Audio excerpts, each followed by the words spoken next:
Hello everyone, today I'm going to talk about Surprisal in the context of source code and whether it relates to comprehension difficulty. So, just like human speech and human text, the source code can be considered as a form of human communication. For example, when we traditionally consider code, where it's written and then sent to a computer to be processed, it's more of a technical artifact. But however, a very large component of this code is also it's being maintained and understood by other developers. And as such, it has an audience of both a machine and an audience of other humans, these two audiences of source code.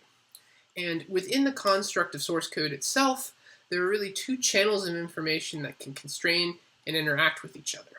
And these channels are what we consider a formal algorithmic channel, which consists of everything in the code that is needed to run it correctly, and a natural language channel, which consists of natural language cues and stylistic choices that help programmers approximate meaning.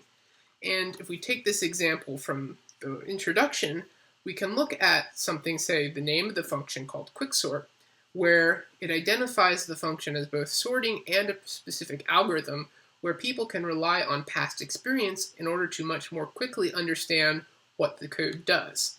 But even beyond just simple things like the function name, the way the code is laid out on the screen, so in case of Python, we see indentation really highlighting the control flow, and even simple things such as the ordering of X before pivot might help with quicker or faster comprehension.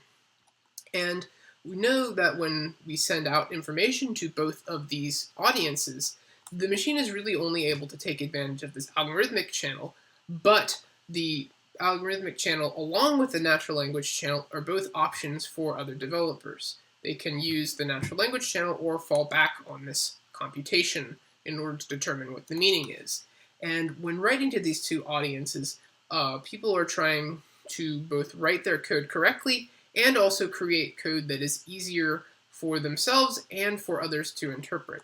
So these developers can make different choices along this natural language channel that might make the code easier to process. And one possibility is that humans will find code that is more probable, less cognitively difficult. And this probability can be operationalized through this metric of surprisal. For examples of what less surprising means, consider, for instance, the proverb, "The journey of 1,000 miles begins with a single blank." Well, the term most likely to fill that is step, and alternatives are really unlikely. Likewise, in source code, we consider the loop idiom presented here, where I++ is really only the main feasible option to be put in this blank. In contrast, you have cases where things are more surprising, such as you wouldn't believe that I saw a blank the other day, where there may be many options, each equally likely or with not a particular high probability to be filled in there. Or in the case of source code, determining which of many possible return flags might be appropriate in this context. So we don't know what would be an appropriate entry here. And Surprisal basically is just this negative log probability of some event. And in the context here, these are learned by language models taking in a corpus of text or source code to learn a probability distribution over that, trying to minimize the surprisal from that corpus so that the events it's seen are very probable. And for language models, this surprisal is based conditionally on some context, which really depends on the language model. But the idea is that for a particular token, there's some context it uses to determine how probable it is, and across the whole corpus, the average of that is really what's aimed to be built upon. So in natural language, it's known that lower surprisal has easier and faster for humans to comprehend and has lower cognitive load. But these effects really haven't been established in programming language, and we'd like to see if surprisal in fact predicts comprehension difficulty in code like it does for natural language. And we'd like to do this in a controlled manner, which we can do through this idea of equivalent expressions. Now, in both natural language and programming language, the idea of equivalent expressions exists. For instance, in natural language, bread and butter versus butter and bread. But in natural language, you can have things such as connotation that might cause one to be used over the other.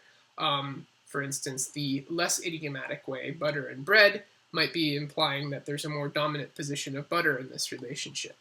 Now, in programming language, if we take the C equals A plus B versus C equals B plus A, what we know is because we have our two channels, we have this constraint from the algorithmic channel on the natural language channel. We know both of these are computing the same thing on the formal algorithmic channel, but in natural language it's containing possibly different meanings. And because of this formalization of it, we can have some formal algorithmic meaning with multiple ways to implement it.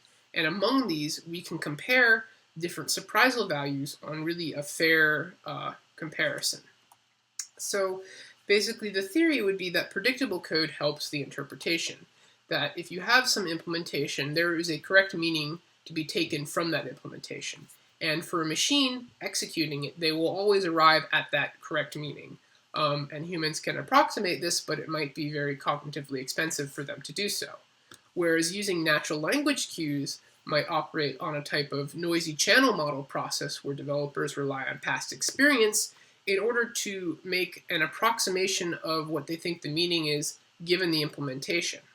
And if developers are trying to write in order to assist themselves and others, they're going to try and design their implementations such that it's easier to get close to the correct meaning or the exact correct meaning. So, in our overall experiment, what we want to do is take these meaning equivalent expressions from real code and transform them into an alternative, and we can use a language model to determine which is less surprising and which is more surprising, and really we want to see how developers relate to that. And in this sense, we can use the language model to build models of predictability in source code. And in particular, we'd like to see if less surprising code is both easier and faster for programmers to comprehend. So that's the overview of the experiment. Now let's talk about some of the materials and procedures. So first of all, we're taking real-world code and we're performing meaning equivalent transformations to expression-level things. So we have basically 4 overarching categories. We have 2 types of swapping and 2 types of parentheses manipulation operations, where for the swapping operands, we flip things around. So for arithmetic expressions, both times and plus are commutative, so we can flip those around without changing the meaning. And for relational operators, we can also swap them or swap and invert the operand for the case of greater than equals, less than equals. And also in the case of parentheses manipulation, there is a certain order of operations encoded into programming languages. But developers may choose to include parentheses, possibly to assist with readability, in order to clarify it. So in this case, using multiplication, we can choose to have this additional parentheses, or we can remove them in cases of developers adding them. Now, when we model Surprisal in this context, we pull from the transformer model, which has been quite popular in natural language recently, but has also seen some adoption in a source code context, plus this byte pair encoding, which has been recently applied quite successfully in code completion contexts in order to deal with the problem of variable names causing code to have a very high vocabulary, which presents a challenge to these types of neural models. Now, when we select from samples of each of these, we really want to pick larger differences in Surprisal, so we can really distinguish between the 2 types of expression, that there is actually some big difference then. Now, if we draw from the most extreme cases for the transformer, we found that we got very similar types of expressions. So we gave some variance of that and just selected from beyond the median in both directions of transformations. So transformations that decrease the Surprisal the most and increase the Surprisal the most. And we sampled equally of these across each of our 4 transformation types to get a total of 64 pairs of expressions with greater and less Surprisal.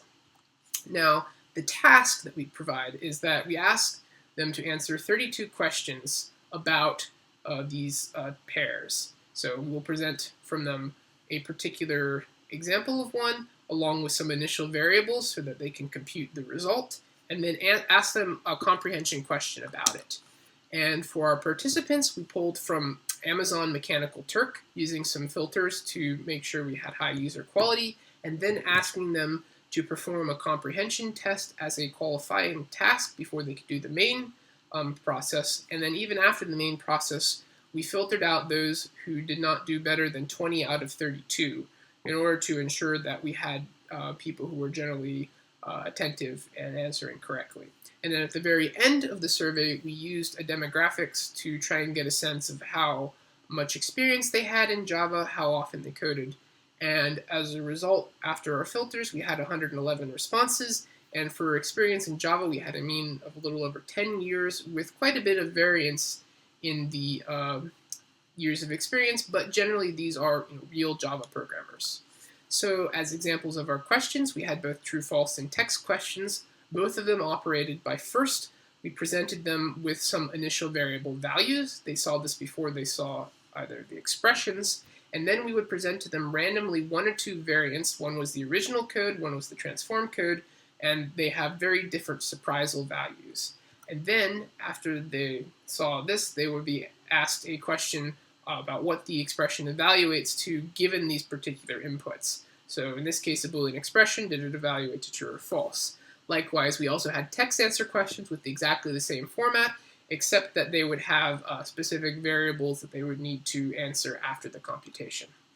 So to summarize what we saw from a visualization, so this is basically averaged across there, on the case of accuracy, what we want to see is as the difference increases towards the transformation, that we see a decrease in terms of accuracy. So we see those kind of trends in the accuracy plot across text and true false. And then for timing, we'd like to see an inverse effect where there's an increase. Now this is at just very high level, but we really want to use mixed effects modeling in order to better capture these effects. And to do so, we represented Surprisal as a binary value, so the more or less surprising variant, along with looking at the transformation type and the question type. And for our responses, we have whether they answered it correctly and the time to finish the question, where in the first case, again, we expect higher surprisal leads to less people getting it correct, and higher surprisal leads to a longer time to finish. And our random effects were included by both subjects and items. So to look at timing completion, what we saw was a significant positive effect. Like we had theorized that more surprising variants of the same source code expression caused people to take longer to answer correctly. And in this case, it's a long normal regression. The actual seconds value is about 1.5 seconds for the more surprising variant on average. Now, when we looked at correctness, although we saw effects in this expected direction, they were not significant. And I should note that this particular model is a simplification of the model used before, as we found the interaction effects weren't adding too much, with some exceptions of looking at this question type, where we found stronger effects across the board on text questions than true-false ones. So that's on average, but what about if we look at individual cases, or the most extreme and interesting differences between them? So for this particular one, we saw that when we increased the surprisal via transformation, that the median time to answer the more surprising variant went up by 22 seconds. So this is a quite large difference for just a small swap across multiple people in each case. And then in the alternative, we have a case where we decrease surprisal, and we saw quite a large change in accuracy, where by swapping these two values around in the expression, we go from just over half the people being able to correctly answer the question to nearly 90%. Now, just in conclusion, what we saw is that programmers are able to more quickly comprehend this less surprising code, but it did not conclusively affect their accuracy on these questions. Though because of some of the effects we saw, we think that further replications, possibly with harder questions that are text-based or involving larger changes to code, might be able to capture these kinds of effects. And we really would like to see further work and do some work on our own in order to test these effects. And in the long term, what we're really hoping for is to be able to build cognitive models of predictable code, to really figure out when does less surprising code actually benefit programmers and when does it not, and really understand why in each case these things matter. Thank you.